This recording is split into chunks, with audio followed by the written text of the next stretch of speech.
Welcome to A Pair of Bookends, the book club you can carry anywhere. I'm your host, Hannah MacDonald, and I'll be bookending the conversation with some of the most exciting voices from the bookish world. For today's episode, I'm very excited to be chatting to Ilaria Bernardini. Ilaria is a writer and screenwriter from Italy. She's one of Italy's leading novelists, having authored 9 novels, 2 graphic novels, and 2 short story collections. Her writing has featured in GQ, Vanity Fair, Rolling Stone, and Vogue. Her novels Faremo Foresta, or We Will Be Forest in its English translation, and The Portrait were both longlisted for Italy's prestigious Strega Prize. She is the creator of Ginnaste and Ballerini, a TV show for MTV, and has successfully adapted her book The Girls Are Good into a 6-part TV series for Paramount+. Ilaria is currently in development stages for numerous TV and film projects, and her novel The Portrait is currently being adapted into a movie with Pie Films and The Apartment to produce. Her novel We Will Be Forest was published by White Fox in the UK earlier this month and was translated by Olivia Francini. Here to chat all about it, Ilaria, welcome to A Pair of Bookends. Hi, thank you. Thank you for having me. I'm so excited to have you. Now, Me to too. start us off, I love to start by asking what you're currently reading.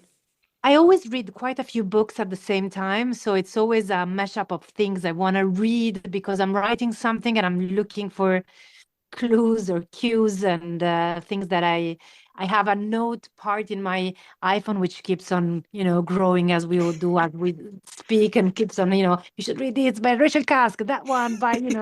So currently some readings are oriented into understanding if I maybe want to adapt some books into a movie. Others are there because I'm researching something. So an example is The Dreamers by Gilbert Adair, which was the book on which Bernardo Bertolucci based his movie The Dreamers, and I'm going back to it to read it to understand where did they begin to adapt what then became such an iconic movie, coming of age, that was so key in my teenage years, and I wanted to see where the material started.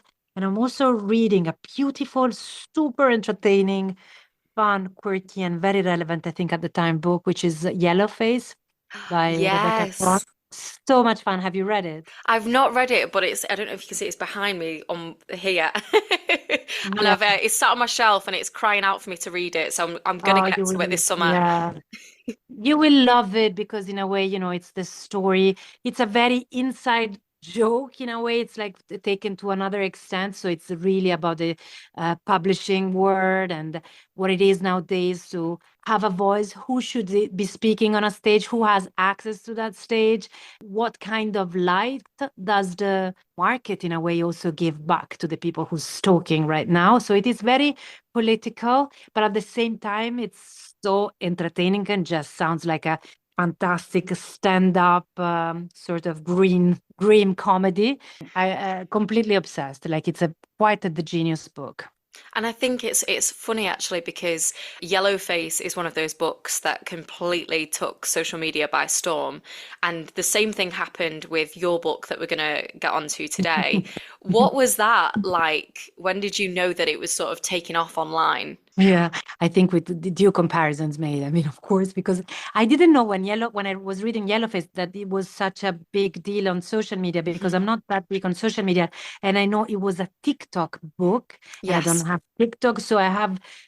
After starting to read about it, I know she has this mega followership, and things happened to the book, and also she was very able to use. The author was very able to also use this tool, which in a way she not attacks, but in the novel she tries to, understand for also its dullness in a way. So it's Hmm. interesting that it actually became that. With Faremo Foresta, what happened was completely natural and couldn't foresee it in any way.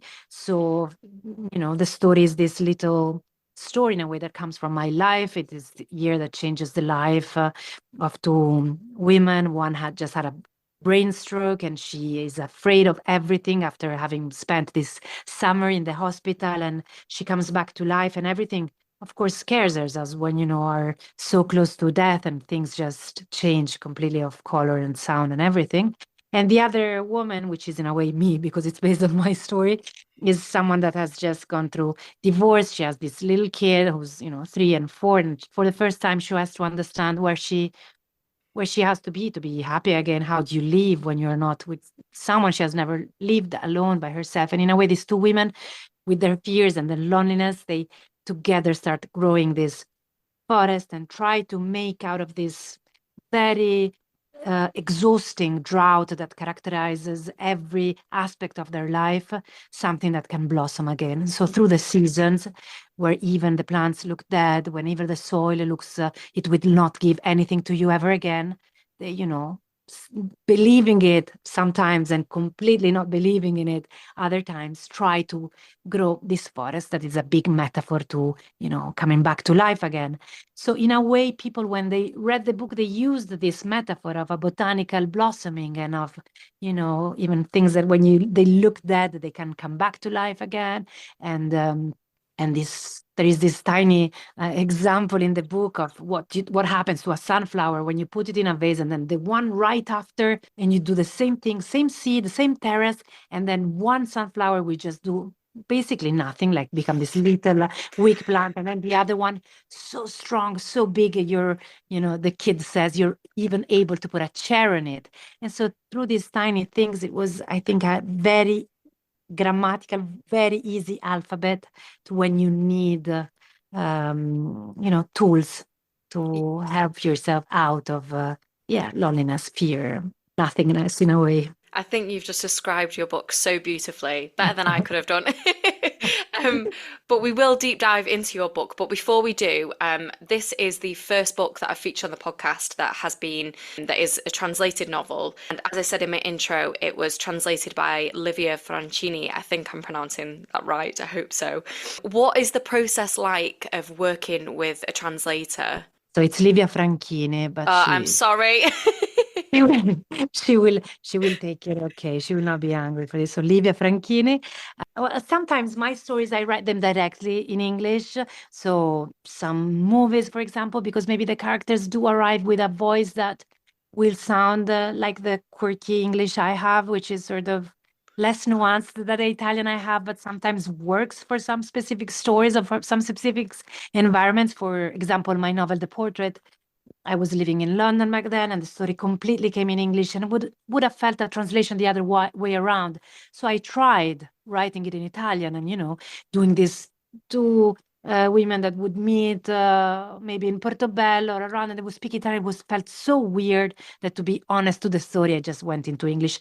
In this case, with The Forest, in a way, also, I felt I had extinguished my ability to be in this story, and I didn't want to go back to it to find the voice for it in English, because it felt unnatural again. I don't know how to explain it, but you've read the novel. It has a very specific first-person singular that comes with a very specific rhythm that in a way could be read out loud as a monologue. And I really wanted for that sound, for that solfeggio, for that musicality to be tackled very precisely, and that it could read and sound that beautiful. So I had read Livia Franchini, who is a bilingual author. She's Italian, completely Italian, but having always lived here, she feels her, her narrative comes in English, she writes in English, so it's what comes natural to her is English. But she could, hear my Italian perfectly and try to be in that voice. So when I read her novel, and also she's a poet, so again, the idea of the rhythm and how to give back to that sense of flow, and she felt just perfect. And so when she said yes, I was very, very, very happy. And then I went, of course, back on it, but after she's been on it, and we've been ping-ponging, the manuscript until it became, the one that you've read. It's almost like a dance between the two of you. That's how you make it sound. Because the other books, I did the opposite. My book, The Girls Are Good, I translated it into Italian then. It's always it's so interesting and philosophical, the concept of translation, which is a, impossible act. In a way, it doesn't exist, the perfect identical sentence. You can just give back the same identical story, but, Yes. Translation doesn't exist. So you get lost in this origami of blossoming of options in there. I love all of these metaphors. It's gorgeous.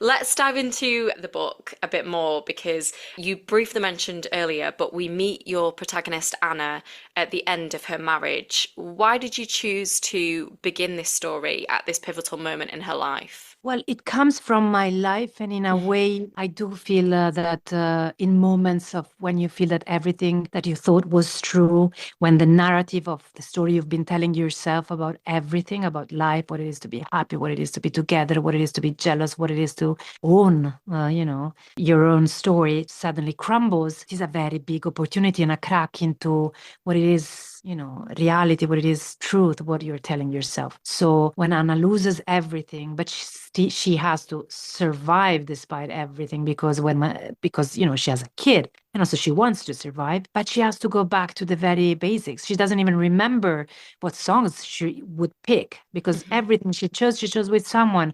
She's not even sure about animals. Do I like them as vegetables?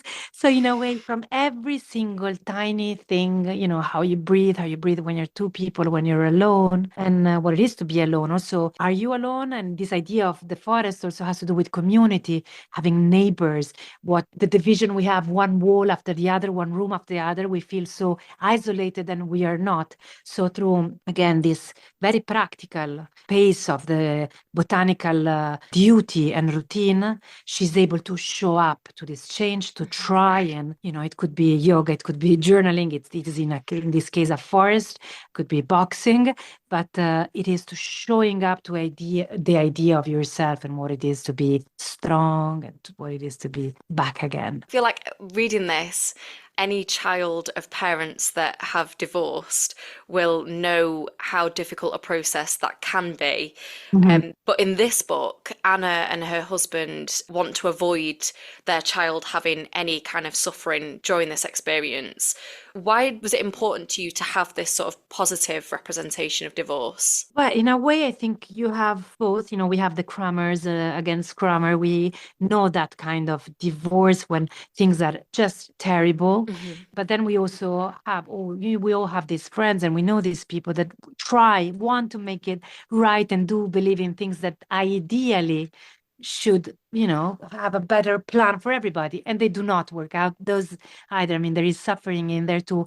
But these, we do love both characters. They just are unable to deliver on that project and on that dream and on that promise anymore. And also, what do you do with that, with the identity that you had, that you thought you were this, good person that was able to just guarantee that. And of course, you're not. And in a way, I think that for the kid, his point of view, this book was also then translated in another way. So it was made into a kids book. So there is a book that will be forest, but for kids, Oh, wow. where the whole story is told in a graphic novel. So you do actually see the blackbird, the forest growing, the foraging and everything. But also it is from the point of view of the boy, and it's written with the hand written. It's very beautiful. I didn't write it, but my son did sort of edit it and have an overlook at it, so to be sure that it was still true. But I think his presence, this kid's presence, is a bit like the Little Prince. You think it's Anna question, going around with this question, how can I be happy again? How can I not be scared? But in a way, the Little Prince going around looking at the plants and looking at the mom and looking at the father is this little boy. It's so wonderful that it's been translated into a children's book. I think Yeah. that's a beautiful idea. And you've mentioned a couple of times already about this beautiful botanical metaphor that you have running throughout the book. And as Anna moves into her new life, this feels to me that it represents, hope and new beginnings and also the power of community. Is nature something that has helped you in your own life? I think again, like a little bit like the protagonist, I sort of believed in the pitch, sort of thought, oh yeah, good plan, like identical to yoga, yeah, that should definitely work. But I wasn't really buying into it. So it's like, I'd love to drink less, but then you actually drink. I'd love to do, the sun salutation every morning, but then showing up to the thing.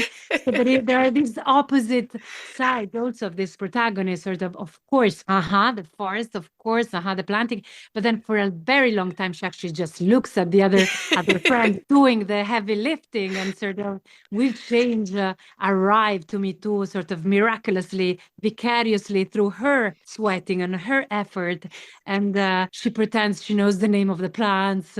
She sort of, has no idea of what she's doing when she does try to help. And not that it is Fleabag, but in a way, I think it tells a little bit more of a person, a bit, I don't know if like you, but definitely like me, that even it does on paper know what on theory would work, it's not that evident that you really are able to then carry on doing everything. So for me too, like nature really works, but then I get sometimes scared in the woods and like more panicky that I would like.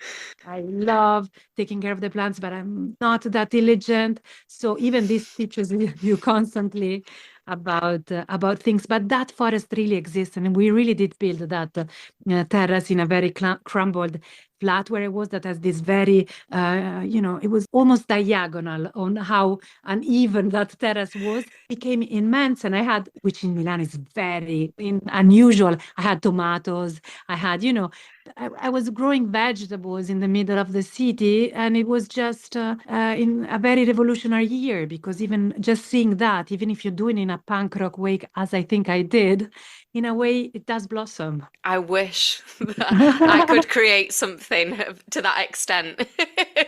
I've owned plants before, and I just seem house plants, and I just seem to kill them. I don't know what I do wrong. I try my best, but I get it wrong. But this character is Anna, sorry, is very lucky to have her friend Maria, because her friend Maria, as you said, saves these plants and helps them to flourish. And I think there's a really beautiful friendship between the two of them, and they each find something that they need from the other, if that makes sense. And I think that was a really beautiful dynamic that you wrote there, because Maria has suffered this aneurysm, and she's kind of coming to terms with life after that, and then you have Anna, who's coming to terms with life, what life looks like after divorce. And I think, as we said before about the translator-author relationship, their relationship is almost like this dance, learning to find, learning the new steps and what that looks like. There is a character that in the book that I want to ask about, because I was very intrigued by this character, and that is the psychic, who appears throughout the book in this very dreamlike way. What does this character represent to you? Well, in a way, real life fun fact, sort of, this really happened. I was completely stuck with this story, because when I write two different kinds of novels. I think one that are really plot driven, like The Portrait of the Girls Are Good, set in the world of elite gymnastics, and some others where I use this first singular person when things happen in my life, and I do feel I have to be on the page in a way to understand what's going on. And I had these pages, and I started understanding I wanted to write this story about this thing that has ended the divorce and this forest that was growing, but wasn't quite sure how to use the structure in something that felt that didn't have a plot. It had the seasons, it had, the idea of regrowth, but didn't have structure. In a way, I was in London and a bit lost, maybe both in life and on the page. And I went to a psychic that my boyfriend told me he had seen once. And as soon as I stepped in, it was a bit Woody Allen kind of psychic for me, the encounter. There's, again, places where it's more like you're going there with a question that whatever answer you're getting. So I was definitely there saying, how do I handle this? What do I do with this story? And I crossed paths with this woman that was incredibly connected somehow to me, and immediately dived into the story and sort of saw in it the seeds of what could then become. So talking that day in that kitchen, she's now a very good friend. Actually, I'm seeing her today. But just did something. Was this? I think it was the arena, the stage. It helped me create a perimeter in where to handle this story.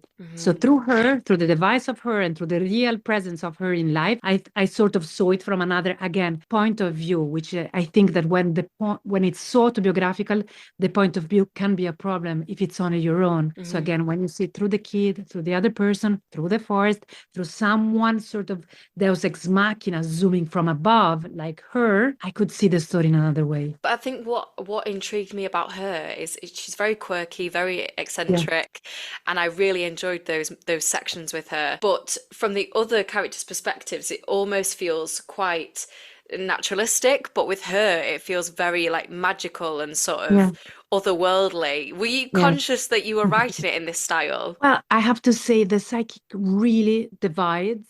Like since the first draft in Italian 6 years ago, it's Wow. sort of love and hate. Like, why did you add this layer to that? Why do you need it? Or I'm obsessed. Like she's my thing. Blah, blah, blah. When you go there, I can see how a bit like I don't know if you do a ayahuasca ceremony in a way. Like there's someone that is very ready to step in. That you're also talking about love in there, and someone that will just hate the idea that that's even relevant, because we're talking about really practical grounded things: love, life, affairs, divorce, kid. So again, it is I can see why, but it's so interesting to me that there is this reaction. And I do tend to have a magic realism in lo-fi kind of interests me a lot. The idea that when the two when Anna and her new boyfriend, they look at the sky and they see the writing in the star and it says, wow. And little things like that, I do feel for me, they're little gifts, like little magical gifts. And these things, I really have fun with them. And it opens up to another dimension of things, which I can see it's a bit La La Land, but I don't know. I also breathe through these things in another way. You just mentioned when they see Mhm. "wow" written in the stars, and I'm not sure if it's like this across Editions. all editions, but there are illustrations Yeah. in this novel. Who did the illustrations, and where did the idea for those come from? This is Flaminia Veronesi. She's an incredible artist, Italian artist, and she also did the artwork of the cover. And again, I thought that with this little tiny story that looks so realistic, so about the soil and the season, etc.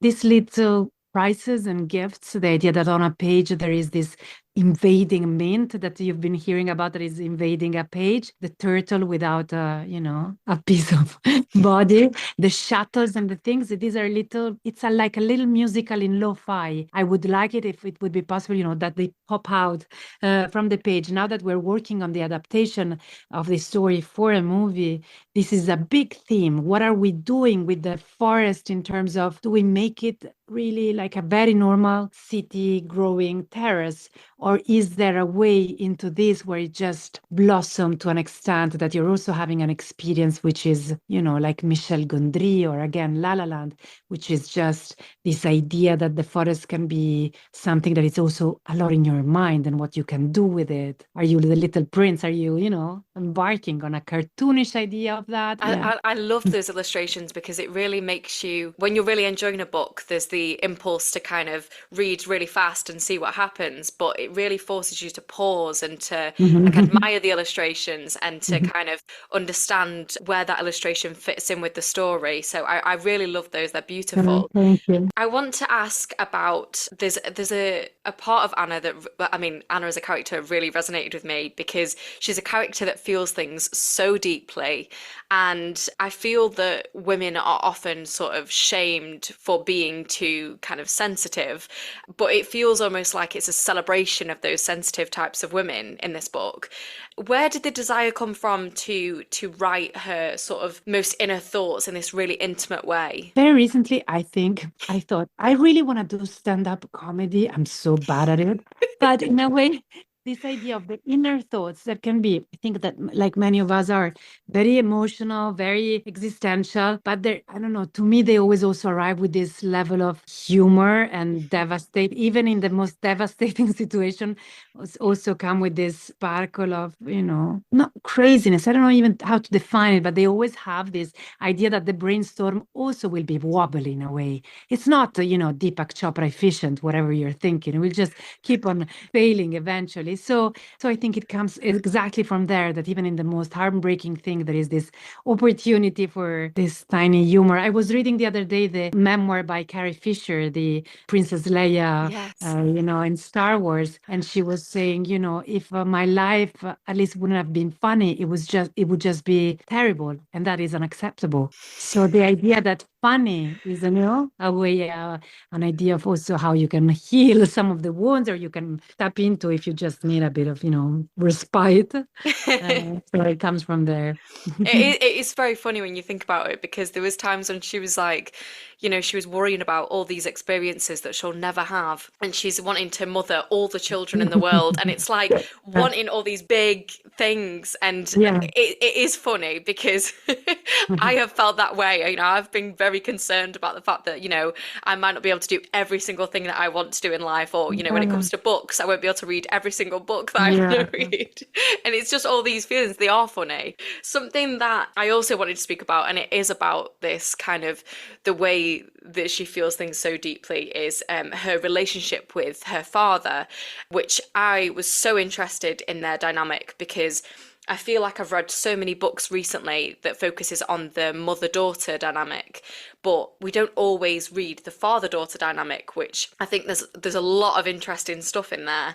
And theirs is quite, I don't know whether fraught is the right word, but she often feels frustrated at the sort of time that they've lost together. What inspired their dynamic? Well, apart from my life and my own father, well, it's very interesting that you mentioned that, because my new book that is just out in Italy, it's been out for a month now. It's about a daughter and a father, about me and my father, who hasn't been speaking to me for the last 10 years, and I don't know why. And in a way, it is a dialogue with him, again, Wow. with this quirky, funny, but heartbreaking voice. And in there, I invite him on a boxing match where he never shows up, but I do train for the boxing match.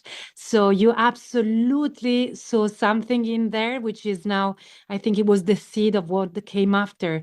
In a way, I realized that in my books, even in the portraits, which is just invented, either the fathers are there, I talk a lot about them, like in the forest, in a way, sort of also for the absence, or when I make them fictional characters, they're just in a coma or dead and they don't speak.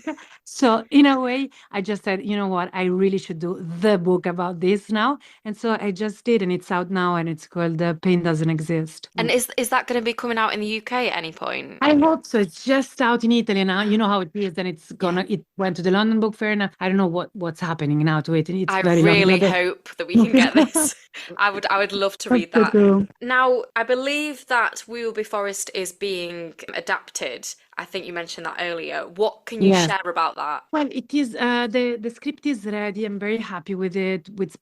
It's Carolina Cavalli, who is also the director of a beautiful movie called Amanda, and Ludovica Rampoldi that have written it, and I also am one of the screenwriters. And now we are currently meeting with a lot of directors, and they're talking about their view on the forest and what they would do with this plant and with these people. So it's really going really well now with that. So that's what I can share. We're having meeting after meeting talking about how they see this tiny story, but that has to do with this mega blossoming. That's incredibly exciting. And for listeners of the podcast, they will know how much I love an adaptation. So I'm always excited to see how novels translate to screen. Yeah. What is the process like between novel writing and screenwriting? What is different for you? Well, in a way, I was for many years just a novelist, so very used to also to being alone in a way, so a room and a desk, and also for that very long time that it gets to be able to share your work. So for a long time, you're just in doubt: will it work? Is it right? Should I invest all this amount of time? Maybe it takes 2-3 years to have something to really share. And this process already is very, it's way lighter with a movie for me, because immediately so many people believe in a story, the producers or the director or the people that are involved, or maybe it's already based on a book that so many people already have loved. So it does take a lot for me away of the, fear of the beginning of the process. And then, of course, the other part is that you're sharing the process with people. So like a room where people actually speak and not only your characters that speak to you, which is kind of a, lonely, weird life, the one that we choose with just the fake people, like invented people talking at us. And then, so I'm very happy to now be sharing a bit of time with other writers or directors. So just to be in real life. And I think it's one of the main pulls for me that brought me to begin writing the movies. And then it's every time it's so different. So when I work with a director, it's more creating the space for their vision to be able to land, or just to be, if possible, a facilitator or a presence that just helps, triangle something for them so the story can come out. When it's something that starts for me, it's just, someone that trusts you, that can actually also be visually powerful. I don't know. And again, it is also very different when you just love a book and decide that you can react to that material and adapt it into something that is both making sense to that and, grateful for that to exist, but also making it into something completely new and important in another way. I am still not sure on how I choose what. It's just like, I think as readers, sort of like you react and say, do I have something to add, or would I be able to sort of chew it in a way that then it comes out as another, in another form? Yeah. That's amazing. I am so excited to see the adaptation of this book. And I know from my research how much of a busy woman that you are. So I'm so grateful that you've joined me today. But before I let you go, I like to round off episodes by asking for a recommendation. So that can be anything, whether it's books, TV, film, anything goes. So what would you like to recommend? I would like to recommend, I don't know, because it just came to mind, like you said it, so it just blossomed. A beautiful movie called Come On, Come On by Mike Mills. It's a black and white, but Mike Mills, it's very often a reference. And it's a movie with the Joaquin Phoenix and this little boy. And I think in a way it resonates with the forest, because it's this uncle that finds himself having to go around with his little nephew that currently his mom is not available because she has to take care of her very, sick husband. So they just are together walking around New York and walking around life for a few weeks, asking themselves, each other, are you happy or not happy? What's happening here? And there are crises, and there are things like the uncle is never able to have a girlfriend. The kid is scared of so many things. His mom is gone, his father is gone. And together they create this incredible dialogue with this. It's so humble and magical at the same time. It's just life, proprio. I need to get to this film. I can't believe I've You never will seen love it. it. It You will sounds love it. beautiful. Beautiful. Thank you for that recommendation. Before you leave us, where can my listeners find you on social media? So I have an Instagram, which is Ilaria. I don't know how many underscores, maybe 3, Bernardini. And that's that. Yeah. And then I'm Wonderful. on Twitter, and my Twitter is Faremo Foresta, which is quite tricky. I should now translate it probably. But then I think from one you can go to the other. For sure, yes. Well, that is all we've got time for today. And yes, grazie mille for Grazie coming on a pair of mille. bookends today. It's been wonderful meeting you and chatting about your beautiful book. And for my listeners, We Will Be Forest is out in the UK now, published by White Fox and translated by Livia Franchini. Yeah. And and if you want to give Ilaria a follow, please go do that. I will pop a link in the show notes. And if you enjoyed this episode, please do rate, review, and subscribe. And if you want to give us a follow, you can do so at A Pair of Bookends Pod on Instagram and at A Pair of Bookends on Twitter and TikTok. Lastly, thank you once again, Ilaria. This has been an absolute joy. Thank you so much. For me too. And thank you for listening. Goodbye.